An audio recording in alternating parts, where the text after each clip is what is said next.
Alright guys, we're going to throw a decal on here. I'm going to show you the easiest way to do it. Squeegee the window down.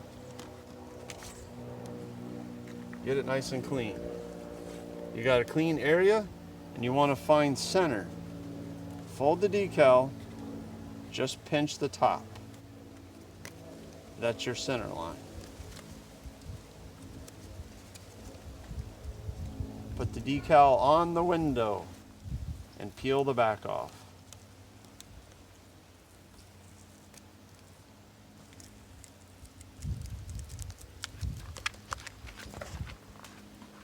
Now, spray it.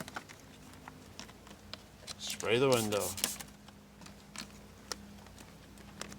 With your center line, you can center it up.